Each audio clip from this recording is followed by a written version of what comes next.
এই বাংলাদেশের জনগণ দেশটাকে দিলেন সর্বনাশ করে, তুলে দিলেন তো রাজাকারদের হাতে, একদম ধ্বংস করে দিলেন নিজের সোনার বাংলা। পরিচয় দিতে পারবেন বিশ্বে আপনি জঙ্গি দেশের নাগরিক? আপনাকে অনেক দেশ কিন্তু এখন আপনাকে ভিসা দেওয়া বন্ধ করে দিয়েছে, সামনে আরও দেবে। হ্যাঁ, সামনে আরও দেবে।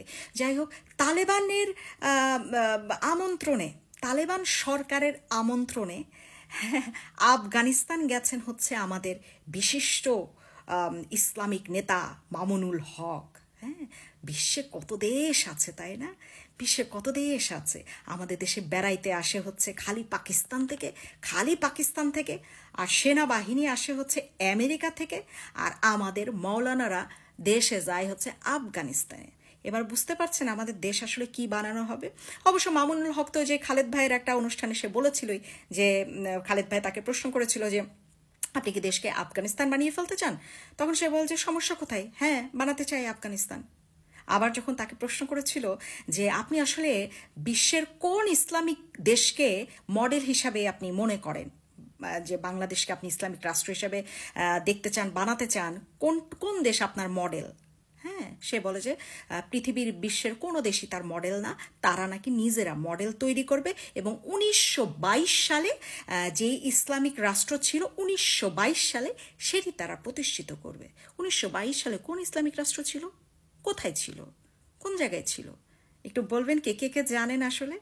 এখন 2025 সালে আইসা যদি আমরা 1922 সালের মানে রাষ্ট্র প্রতিষ্ঠা করতে যাই, তাহলে তো ভাই আমরা আগাইলাম না, আমরা তো আবার উল্টা দিকে যাওয়া শুরু করছি।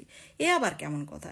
বিশ্ব কোথায় 2025 থেকে যাবে 26-এ, আর আমরা 2025 থেকে যাব 1922 সালে। কেমন ব্যাপার হয়ে গেল না?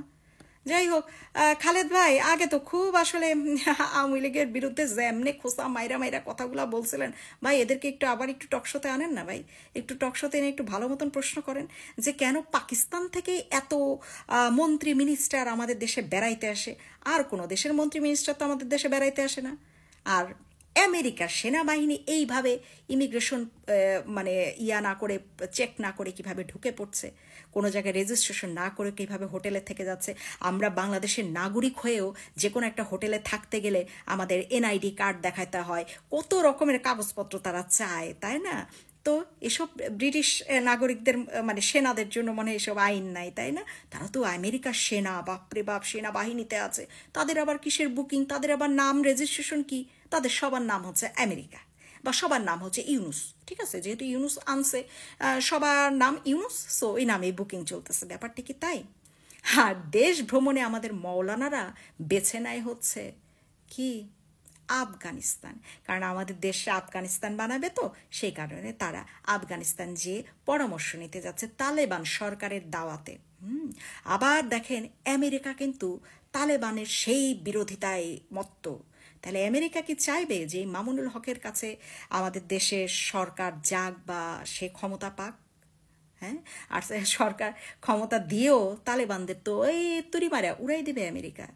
হচ্ছেটা কি আসলে? হ্যাঁ, হচ্ছেটা কি? সে পাকিস্তান থেকে এত আত্মীয় স্বজন আসে, কিন্তু পাকিস্তান আবার কেউ যায় না। না গেল মামুনুল হক, না গেল কালাপাড়া, না গেল সার্ভিস, না গেল হেদের আরও কি কি জানো নেতা আছে, কেউ যায় না। তখন দেশ ভ্রমণের জন্য আবার বাইসা নেয় হচ্ছে কি চীন, জাপান, মালয়েশিয়া, আমেরিকা। বুদ্ধিমান, বুদ্ধির ঠেলাঠেলি। কিন্তু মামুনুল হক আবার তার জায়গায় ঠিক আছে, সে নিজের মুখেও বলেছে দেশে আফগানিস্তান বানাইতেছে, সে আফগানিস্তান তালেবান সরকারের আমন্ত্রণে আবার বেড়াইতেও গেছে। বাবা রে বাবা, ওই যে বললাম যে দেশে নির্বাচন হবে, মানুষের কোনো খোঁজ নাই, মানুষের কাছে যাওয়া নাই, মানুষকে কিচ্ছু বোঝানোর নাই, বলার নাই। তারা দেশ বিদেশ ঘোরার প্রতি এমন আগ্রহ হয়েছে তাদের, তারা খালি বিদেশ ভ্রমণ করে, খালি বিদেশ ভ্রমণ করে, খালি বিদেশ ভ্রমণ করে। মানে সব কথায় বারবার একই কথায় চলে আসতেছে মুখে। এবার মনে হইতেছে আসলে বিদেশের নাগরিকরা আমাদের নির্বাচনে ভোটটা দিয়ে দিবে। আমাদের দরকার নেই আসলে, আমরা ভাই মুখোশুখো মানুষ নিজের ঘরে বসে থাকবো।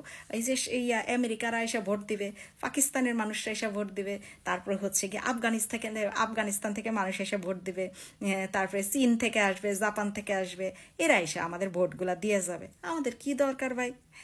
আমাদের কাছে তো কোনো নেতা নেত্রীরা পৌঁছাইতেছে না, আমাদের দুঃখ দুর্দশা কেউ শুনতেছে না। 1 বছর 14 মাস ধরে আমাদের কোনো কষ্টের কথা কেউ শুনতেও আসে নাই, কোনো কষ্টের কেউ সমাধানও দেয় নাই, কোনো কিছুই করে নাই। তো ঠিক আছে, ভোটটাও তাদের কাছ থেকে নিয়ে যাও। তোমরা যখন এত বিদেশি মানুষ পছন্দ করো, প্রথম বিদেশ যাওয়া শুরু করছো ভাই, সব দেশ ঘুরে ফেলে এই সুযোগে। টাকা যাবে হচ্ছে মহাজনের টাকা, মানে বাংলাদেশের জনগণের টাকা খরচ হবে। সমস্যা কোথায়? তোমরা ঘুরতে থাকো ভাই, বাংলাদেশের জনগণ না খাইয়া মইরা যাক। ওই যে না খাইয়া এক পরিবার 4 সদস্য আত্মহত্যা করছে, তাতে কি? তোমরা বিদেশ ঘুরো, আমরা তো টাকা দিচ্ছি, ট্যাক্স দিচ্ছি। তোমার মহাজন যে আব্বা ইউনুস, তারও তো পয়সা খরচ হচ্ছে না, সে তো ট্যাক্স দিবেই না বলছে। কর তো তার মওকুফ, কর তো আমরা দিচ্ছি, আমাদের করে তোমরা বিদেশ করো, বিদেশ করো, ঘুরতে থাকো।